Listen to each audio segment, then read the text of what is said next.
Back from New York with the tail end of COVID. It should be over it in a few days. So we're now going to get to the more interesting part and perhaps the easiest part, which is planking the external hull. And we're going to start with the wheel. One of the first changes I had to make was for the bending jig. I had to make a slight modification to it.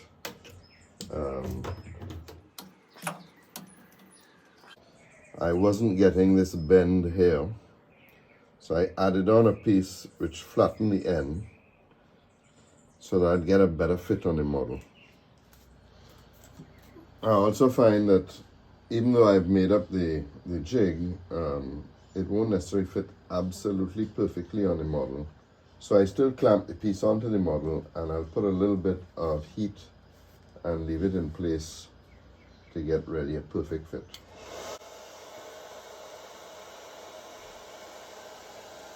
The next thing we're going to do is take the measurements off the plan, and you'll see here is the wale line, very clearly written. So to do this, we place a ruler on the bottom of the plan, and we take the board and take the key measurements off the board. And what I've done is I take a measurement in front of each of the gun ports as I go along and transfer it onto this sheet here. And then I can use the height gauge, or in some cases I can simply put the board right up against the model, because the whale is in fact the furthest part out, so it's really not necessary to use the height gauge. The first thing we're going to do is mark the bow. So that's simply taking the card, put it in place, and we put the mark. Now, in the past, in some of my models, not being careful, I haven't aligned the two sides of the whale properly, and when you look from the bow towards the stern, all of the planks must be in exactly the same position. And so I developed this little simple tool which I can put on and clamp, and it locks both sides of the clamp in place. Now we'll just go ahead and mark the rest of the pieces off. Of course, I don't need to tell you how careful we should be when putting these lines on. I feel it's also useful when this exercise is done to take perhaps a height gauge and just again compare the lines on both sides to make sure that again they're exactly the same height. The old saying, check twice or measure twice, cut once. It's just going to save you a lot of time if in fact you end up placing this very important strake at a different height on either side of the model. The bent clamps that I've been using really are working fantastic. I'm quite sure by the end of the build I'll have modified them to make them very efficient. But that clamping the bottom and then putting a regular clamp at the top allows the clamp to sit flat against the side of the boat. One of the challenges we have to be cognizant of is where we join the two planks together. Because that external strake is being bent, the joints can be a little bit of a challenge. So again, I've used the little sander to make sure I get a really nice tight fit.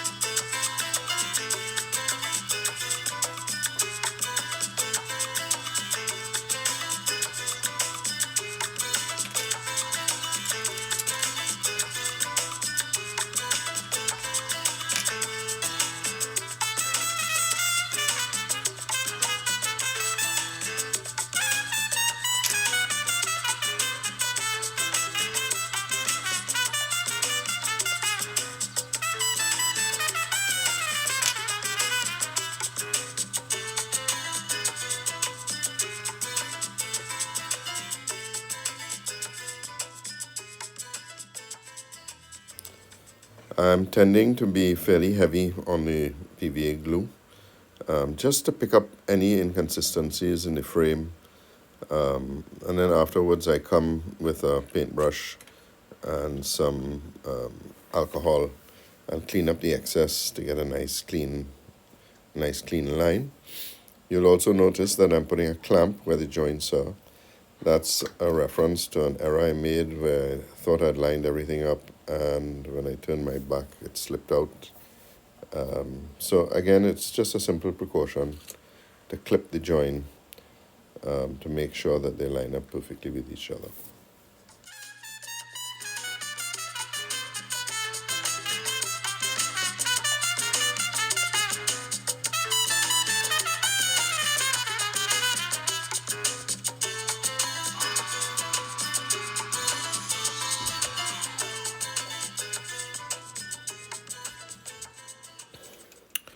You may wish to use the heat gun to pre-bend in the final piece, as it is a fair bend coming into the stern.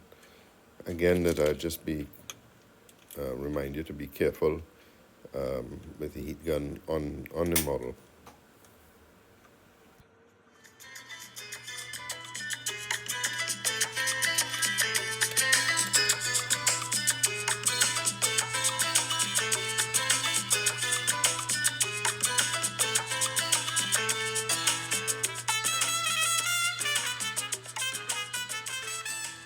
The stern turned out to be as problematic as the bow, in that there was a slight variation between the two strakes as they came off the stern, and I had to take it out and reset the port side.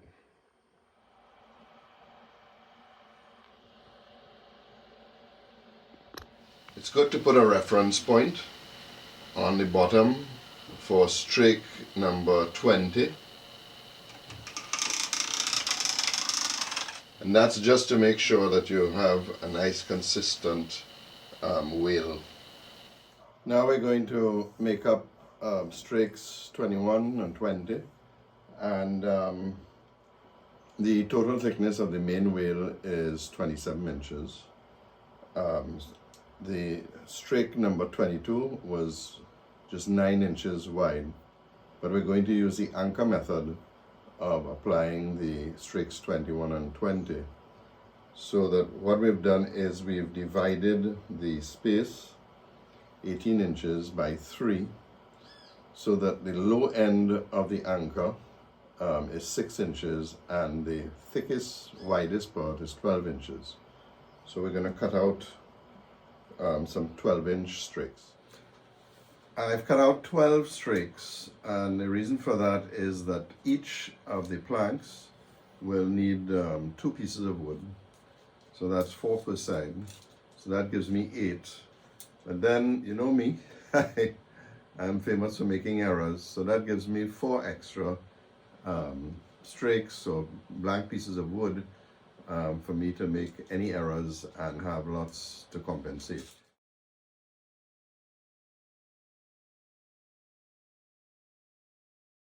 And the reason we're making these all now is because my experience has shown me that when I need to add additional planks or strakes at a later point in time, when I come back to the table saw, they tend to be not the exact same width, and then when you're going to put them on a model, you tend to have problems getting them to line up. So it's better to do everything now and have the extra. So we've cut the piece,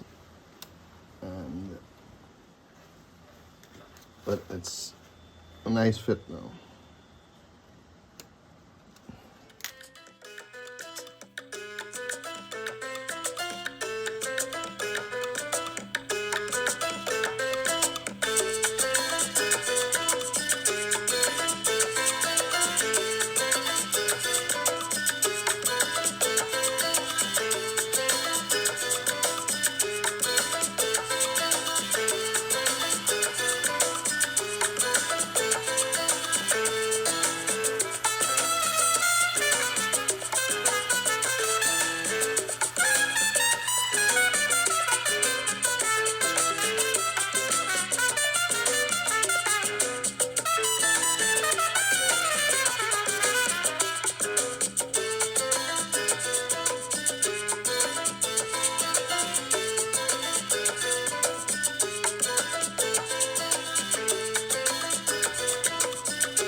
I've been really struggling to mark these dark woods.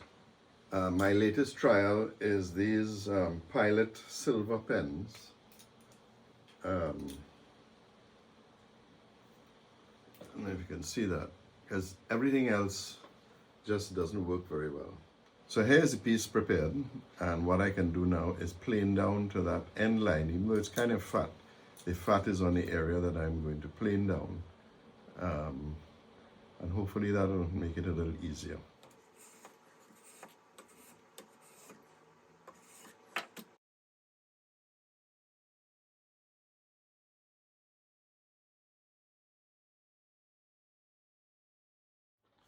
Now we're having one of the more interesting pieces to make. And according to David in the book, we should really carve this piece rather than bend it in place. So rather than try and do that with the green heart, I've taken a piece of mahogany and shaped it to put in here. And I think I've come pretty close. So what I'm going to do is stick it in and then do the external shaping after it's been stuck. And I'm getting to use my marker gauge for the first time. This is the marker gauge I got from Wale. Perfecto.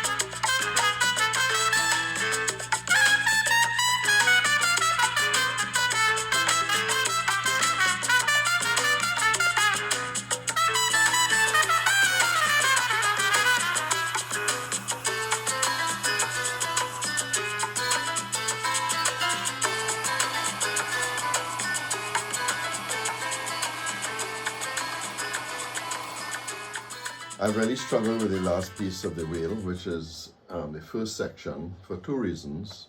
Part of it is straight and part of it is curved, and because of the dark wood, I'm really struggling to see where that curve takes place. And I don't have a good solution because, again, it's a very fine line, and when we're doing the deck for these anchor type joins, it was very easy to see it and wasn't hard to figure out to do the adjustment. But this really is challenging me. We pre-bent it on the jig and fitted it on. Of course, it never fits perfectly because the jig was done for the top piece of the wale. We're now on the bottom wale, so it's not exactly the same shape. And so again, we put it onto the model and I've heated it. Again, I'll stress not more than 20 seconds. Probably the bending of the green heart starts taking place between 10 and 15 seconds of heat applied to the piece of wood.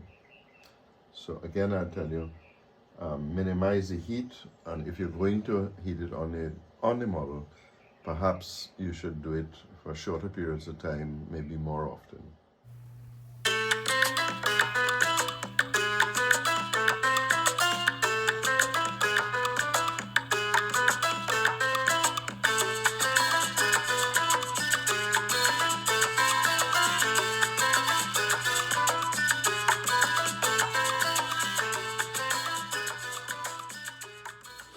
Well, they say the proof of all good food is in the eating.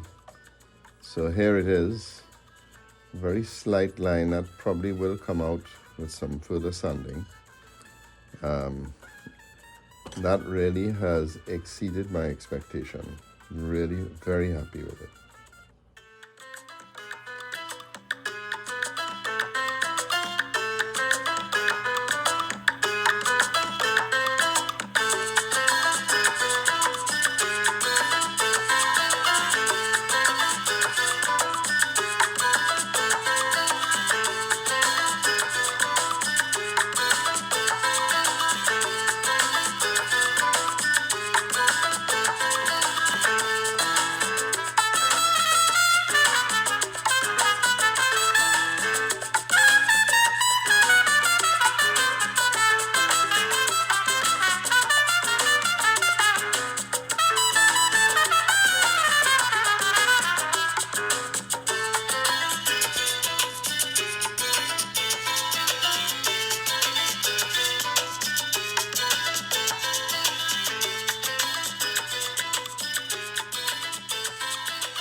Well, this has not been easy to fit this piece.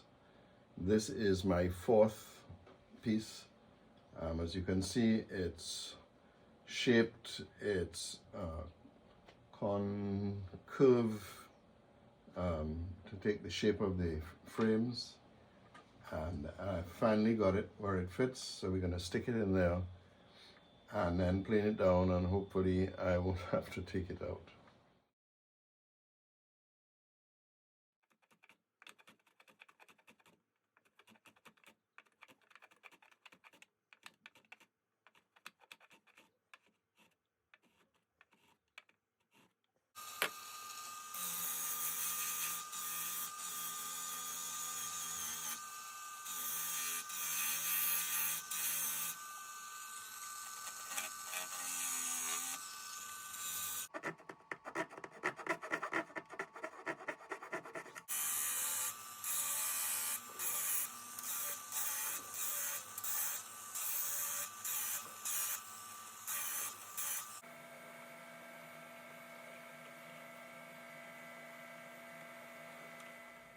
These are the failed pieces.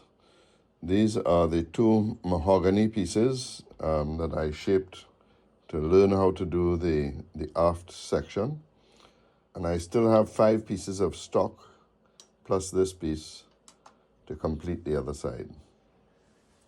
That was a very interesting exercise. Like all of the jobs that I've taken on this model, planned it out, thought I had it down pat. Right in the end, the last piece is always the biggest challenge. And certainly the end here tested my skills.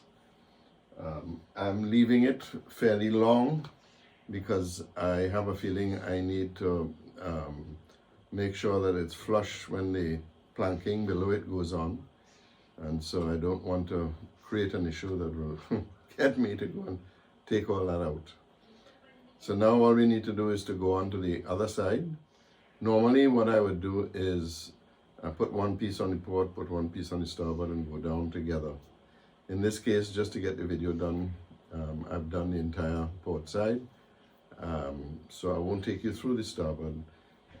Just know that it'll be slightly better than the port was done. So we see you till next time, and from the HMS Thorn, keep modeling.